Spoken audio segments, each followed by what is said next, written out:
Don't forget to hit that subscribe button and give this video a like. In the bustling heart of the city, there existed a world where business owners thrived, fueled by ambition, yet drowned in egos. Among them were four titans, self-proclaimed rulers of their domains, oblivious to the brewing storm of resentment simmering just beneath the surface. I stood amidst them, once hopeful, but now a victim of their arrogance and disdain. As the sun set on my dreams, I vowed to make them pay, to dismantle their empires one by one, and to savor every moment of their downfall. My heart burned with vengeance, each betrayal swelling like a tide, ready to crash down upon them. Business owner 1, the first on my list, was a man whose rudeness could slice through the air, sharp enough to leave wounds. He had treated me as nothing more than a leech, despite my efforts to offer free prizes for his events, enhancing the enjoyment for patrons. I presented kindness, yet all I received in return was scorn and dismissiveness. His poor service had turned into an unwarranted resentment towards me, as if it were I who had wronged him. The seething indignation festered within me, a reminder that his arrogance would soon meet its reckoning. Next was business owner 2, whose passive-aggressive nature had escalated to laughable heights. After a night of indulgence, I had dozed off on his couch. He seized the moment, capturing a humiliating photograph of me, its intent malicious. Sharing it with our mutual friends, he gallantly took a moral high ground while trying to police the conversation, an act of cowardice disguised as authority. I challenged him to a kickboxing match, vocalizing my frustration, but he retreated, employing our friendship as a pawn to avoid confrontation. The taste of his cowardice lingered, urging me to plan my revenge with intricate precision. Then came business owner 3, who had once welcomed my patronage with open arms until his overly assertive wife transformed kindness into public humiliation.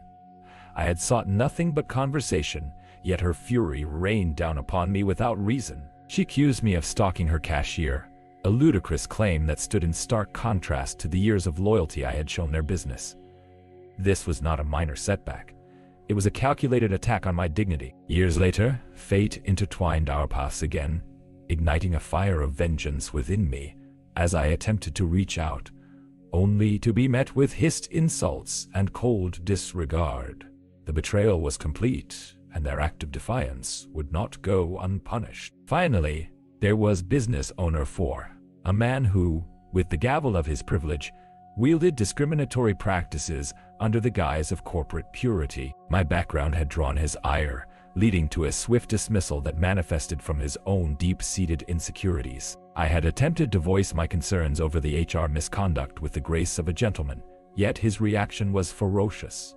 "I don't care," he bellowed, dismissing me like a bothersome insect. When law enforcement arrived at my doorstep, it was not just a trespass notice they brought, but proof of his misuse of power. I felt the weight of injustice wrap around me like a noose, vowing that the day of reckoning was near. Each of these figures had left an indelible mark on my life, igniting a relentless desire for revenge that fueled my darkest ambitions. With the backing of a wealthy business partner who was equally enamored with the taste of vengeance, the stage was set. Revenge Marketing 101 would dictate my strategy, designed to obliterate their businesses, one attack at a time. The plan was streamlined into 8 actionable steps, each one crafted for maximum impact, ensuring that they would not only feel the sting of retribution, but suffocate under its weight. Step 1 involved recruiting stealth brand ambassadors, cleverly infiltrating their customer community. By seeding my allies within their social circles, I would sow doubt, sparking curiosity about my upcoming business, while undermining their fragile relationships. The unsuspecting patrons would soon find themselves intrigued by my venture, unknowingly betraying the very businesses they once frequented. As the walls closed in around them, I knew the countdown had begun.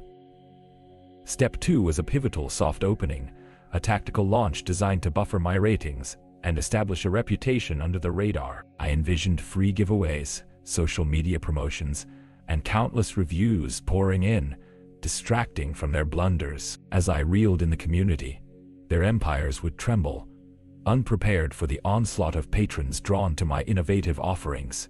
With the groundwork laid, Step 3 involved a calculated declaration of war. 5 years of pent-up frustration would culminate in a 1-star review that would serve as a public execution of their names. I would not simply criticize their service. I would illuminate the dark corners of their behavior under a glaring sunlight, alongside a beautifully crafted vision of my venture. My words would cut deeper than their harshest insults, a painful reminder that their failures would be immortalized in public discourse. Step 4, however, took the offensive to another level. Guerrilla marketing. Targeting their weaknesses, I envisioned an employee from a neighboring business, willing to play the role of passive aggressor for the right incentive. A $2,000 payday for simply wrapping their car in my branding, right outside their establishment. Every passing customer would be assaulted by the sight of my name, haunting their storefronts day after day, feeding my growth while they withered in suffocated anonymity. Step 5. Unleash the wrath of brand warfare through viral commercials, each illustrating their incompetence through humor and ridicule. I envisioned ad spots saturating the internet while dinner tables buzzed with laughter at my genius. As I practiced my lines, visualizing the people's reactions, I imagined their businesses collapsing under the weight of a good joke. As I amassed followers and childhood nostalgia intertwined my branding with theirs, with their spirits low. Step 6 required poaching their star employees, the last gasp of air left in their sinking ships. Identify who filled the gap of customer service in their establishment.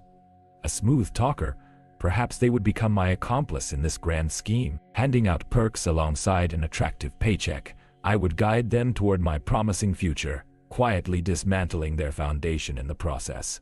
Step 7 involved mimetic warfare. With a trove of comedic content ready to launch, I'd blanket the digital landscape with humor targeting their failure.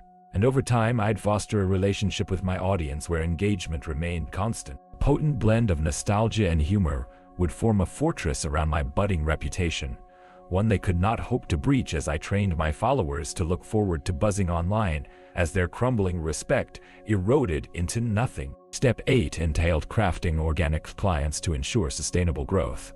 By integrating services rarely found or pushing unique values, I would uplift the community while effortlessly toppling potential rivals in the overlap. Little did they know, I would recruit them, closing the distance between us, turning their former clientele into loyal supporters. As I outlined my plan, I felt a rush of satisfaction flushing through my veins. Each step was calculated, each move a chess piece advancing toward checkmate, but I needed to be strategic. Timing was paramount. Their reactions would serve as a gauge for my moves, each misstep bringing me closer to enacting my revenge. Then the day arrived. With the grand opening behind me like ominous clouds, tension gripped the air.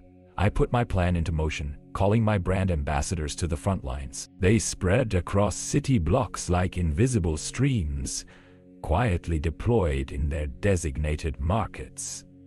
The brandies mingled, left a trail of curiosity, and soon the whispers began. Patrons were drawn toward my business like moths to a flame. The atmosphere buzzed with excitement, a sensation only topped by what my newfound success would mean for the opposing four. Business owner 1 fell first, his attendees dwindling as curiosity morphed into loyalty. The shock on his face was palpable, punctuated by the disastrous reviews trickling in an onslaught brought on by my civilians raging against him, banging drums of his incompetence where once they silenced mine. I reveled in the chaos, the pizzazz of my progress fueling the fire within me. Then business owner 2 fell victim to my guerrilla marketing techniques. His once busy storefront became a ghost of its former self as the branded car stalked him like a specter, a constant, unsettling reminder of his failure. Witnesses nonchalantly commented on the absurdity, capturing images that were destined for the world to see. A blow softened by my preemptive nostalgia ads circulating across the web. Business owner 3 found himself ensnared by whispers of his incompetence as my followers rallied behind me, pointing and laughing at the absurdity of his customer service blunders. The enchanting allure of my freshly painted exterior beckoned them home. I assumed the throne once denied to me, towering over his shattered reputation with unyielding satisfaction. Jokes flew like arrows from the crowd, each one hitting a nerve deep within his ego, and I reveled in the downfall. Finally, It was business owner 4's time to face the music, orchestrated by the very law he had manipulated. The consequences of his alarming conduct surfaced as clients found solace in avenues I offered, leading back to my captivating doors. The mighty had fallen, their reputations reduced to ash, while I stood atop their collective ruins, victorious.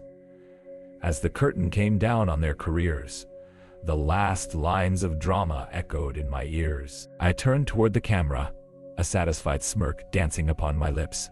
Tell me again, who's the king now? It was not just my rise, but their demise and unquenchable thirst for revenge culminated in total annihilation. And oh, did it feel sweet, bathing in echoes of their ruin. Their children would inherit nothing but the shadows of their legacy, as I savored the glorious moment, a dark satisfaction only a flawless revenge could inspire. Don't forget to hit that subscribe button and give this video a like.